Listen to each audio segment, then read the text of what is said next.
वही हमें निगलवाना चाहते हैं। डॉक्टर साहब, आपका हमें छोड़ना बहुत बड़ा धक्का होगा हिंदुत्व के लिए। धक्का? मुझे ताज्जुब हुआ मिस्टर प्रधान। हम गंदे या छूत तो सब कुछ अपवित्र करते आए हैं, यहाँ तक कि आप जैसे आर्यों को भी।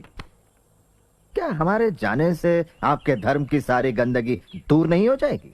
बाबा साहब, बात सिर्फ आपके बाहर जाने की नहीं, इससे भविष्य में हिंदुओं का बहुत भारी नुकसान होगा। कोई फर्क नहीं पड़ेगा मसूरकर महाराज, हिंदुस्तान का इतिहास ऐसे ही चलता रहेगा। हिंदू ही अपने देश में अल्पसंख्यक बन जाएंगे तब नहीं। तो ठीक है, फिर सवर्ण हिंदू कसम खाएं कि एक नियत समय में वो छुआछूत की भावना से मुक्त हो जाएं। क्या ये इतना आसान है? समस्या की गंभीरता को समझिए, इसमें समय लगेगा। हिंदुओं के हृदय परिवर्तन के लिए मैं 5 साल इंतजार कर सकता हूं। गारंटी क्या है? मैं कैसे यकीन करूं?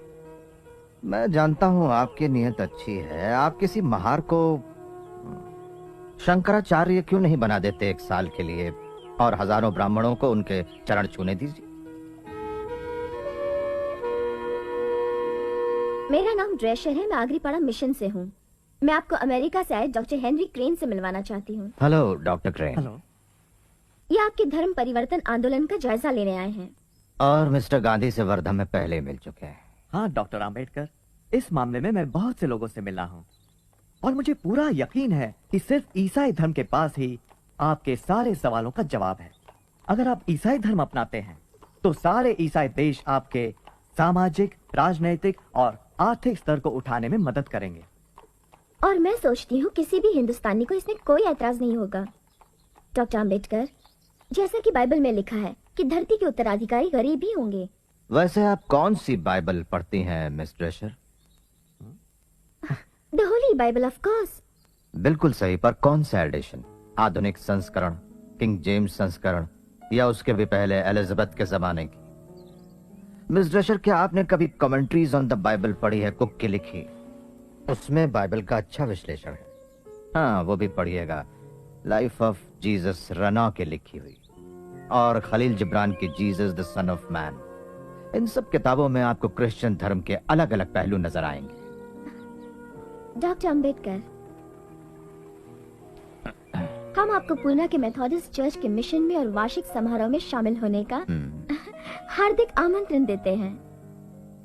कोशिश करूंगा। बाबा साहब, मुस्लिम भारत आपका और आपके अछूत साथियों का इस्तकबाल करता है, और हम वादा करते हैं कि अछूतों को पूरी बराबरी मिलेगी। सियासी, मुआशरती, इक्तिसादी और मजहबी हक भी मिलेंगे। जैसा आप जानते हैं बाबा साहब, हमारा धर्म एक ही भगवान में विश्वास करता है, एक कमकार, और सारे अनुयायियों को एक ही नजर से देखता है। पिछड़ी जाति के धर्म परिवर्तन के मामले में ये आपकी सारी जरूरतों को पूरा करेगा। महाबोधि सोसाइटी से ये टेलीग्राम आया है। डॉक्टर अंबेडकर, आप और आपके साथियों का बुद्ध धर्म स्वीकारने के लिए हार्दिक स्वागत, जो कि आसिया के बड़े भाग में फैला है। धर्म परिवर्तन करने वालों को हम समान अधिकार देंगे। हम लोगों में किसी भी प्रकार का जाति भेद नहीं है। हमारे कार्यकर्ता आपसे मिलेंगे, हमें सूचना भिजवाई। लगता है कांग्रेस और सरदार आपको इस चुनाव में बर्बाद करने पर तुले हैं। आपने सरदार पटेल का वक्तव्य नहीं पढ़ा? हाँ, हम धर्म बदलेंगे तो सांप्रदायिक समझौते में कोई आरक्षण नहीं मिलेगा। देखिए डॉक्टर, मैं यहाँ आपके एक मित्र के नाते नहीं आया। मैं आपके सामने हूँ एक अधिकृत प्रतिनिधि हिंदू महासभा का। हम जानते हैं आपका दृष्टिकोण और आपकी देशभक्ति। हम जानते हैं आप कभी भी मुस्लिम या क्रिश्चियन धर्म नहीं अपनाएंगे। नहीं, पर आप ये किस आधार पर कह रहे हैं? मेरी देशभक्ति को आपके प्रमाण पत्र की जरूरत नहीं, और मैं इस देश के इतिहास और संस्कृति को आपसे बेहतर जानता हूं। मेरा मानना है कि हमारे इन 2 धर्मों को अपनाने से राजनीतिक और सांस्कृतिक समीकरणों में बुनियादी फेरबदल आ जाएगी डॉक्टर मंजे। लेकिन इससे हमें क्या मतलब?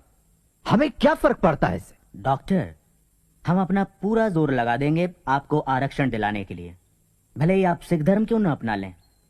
हिंदू महासभा इसके लिए पूरी तरह वचनबद्ध होगी। तुम बहुत चालाक हो बूढ़े ब्राह्मण, घुस बैठिए। प्रिय भावराव, क्या तुमने मेरे धर्म परिवर्तन के फैसले पर डॉक्टर मुंजे की परेशानी गौर की?